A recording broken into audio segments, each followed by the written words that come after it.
భోజనం పెడితే ఎంత ఆనందం ఉంటుంది తమ్ముళ్ళు అని అడుగుతున్నా.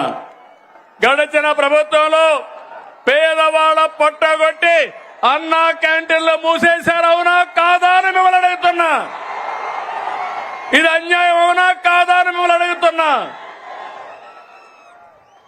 తమ్ముళ్ళు, కూటమి ప్రభుత్వం అందరి ప్రభుత్వం, అన్ని వర్గాల ప్రభుత్వం.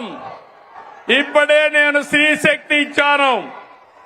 ఈరోజు మీ అందరికీ హామీ ఇస్తున్నా, దసరా రోజున ఆటో డ్రైవర్లందరికీ వాహన మిత్ర కింద 15,000 రూపాయలు ఆర్థిక సహాయం చేస్తామని అనౌన్స్ చేస్తున్నాను.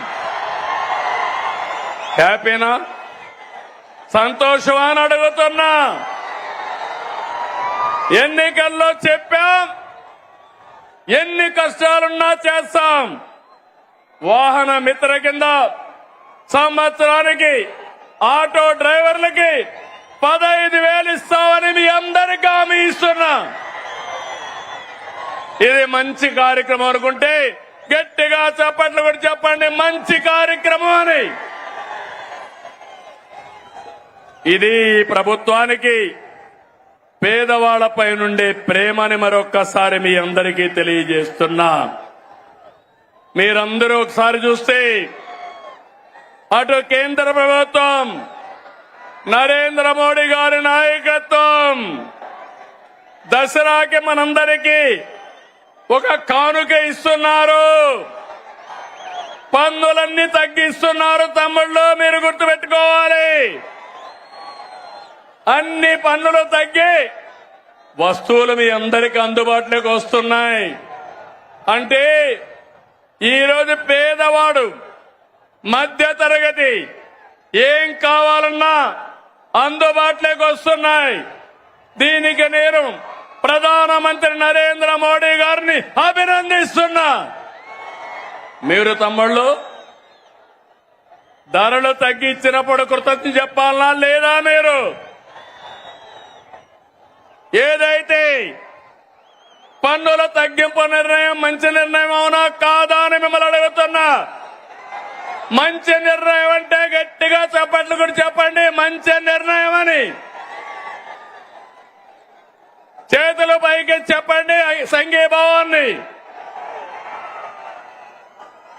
ఇది ఈరోజు 2 ప్రభుత్వాలు తీసుకునే నిర్ణయాలు. పేదవాళ్ళని పైకి తీసుకురావాలని, మీ ఖర్చులు తగ్గించాలని, మీ ఆదాయాన్ని పెంచాలని అటు కేంద్రం ఇటు రాష్ట్రం 2 కూడా ముందుకొచ్చామని చెప్పి కూడా నేను మీకు తెలియజేస్తున్నా.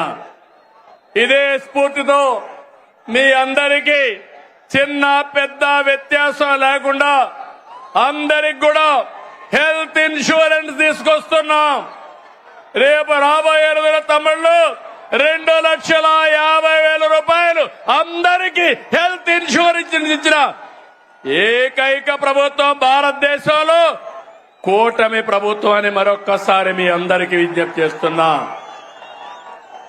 ఇంకో పక్కన మీరు గుర్తుపెట్టుకోవాలి, పేదవాళ్ళందరికీ 25 లక్షల వరకు ఆరోగ్యశ్రీ కింద ఆర్థిక సహాయం చేస్తాం. దీనివల్ల మీ వైద్య ఖర్చులు తగ్గుతాయి. ఇంకో పక్క మీరు చూస్తే కొత్తగా ఒక సంజీవని ప్రాజెక్టు తీసుకొస్తున్నాం.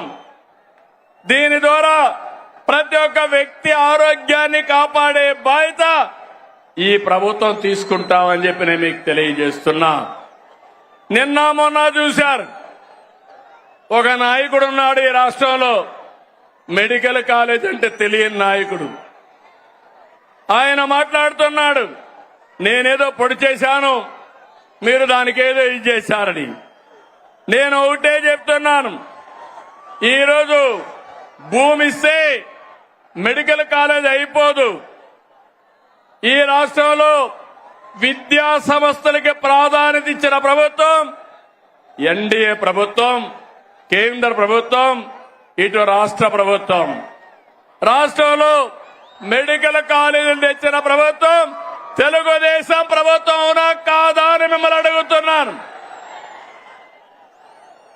ఈరోజు దగ్గర 17 కాలేజీలుంటే ఒక కాలేజీ మాత్రం మొన్నే పాడేరు ఆపరేషన్ చేశాం. 16 కాలేజీలు చేయలేకపోయాం.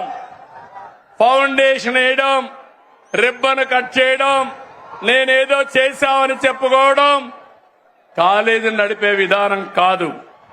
అందుకే ఈరోజు ఈ ప్రభుత్వం పీపీపీ విధానం తీసుకొచ్చాం. ఆస్తి మనది, వేరే వాళ్ళు దాన్ని రన్ చేస్తారు, జవాబుదారీతనంగా ఉంటారు. దీనివల్ల 26, 27కు 4 కాలేజీలు వస్తాయి. 27, 28కి 7 కాలేజీలు వస్తాయి. దీనివల్ల 50% సీట్లు కన్వీనర్ కోటా కింద వస్తుంది. అది అంత మునుపు ఫీజుల కోసం పెట్టిన కాలేజీలు చూస్తే 42% వస్తాయి. ఈ రోజు మా మంత్రి సత్యకుమార్ యాదవ్ గారు ఇక్కడే ఉన్నారు. మొన్నే సవాలు విసిరారు, మీరు చర్చకు వస్తానంటే రేపు అసెంబ్లీకి రండి, మీరేం చేశారో మేమేం చేశామో చెప్పడానికి సిద్ధంగా ఉన్నామని సవాలు విసిరారు. ధైర్యం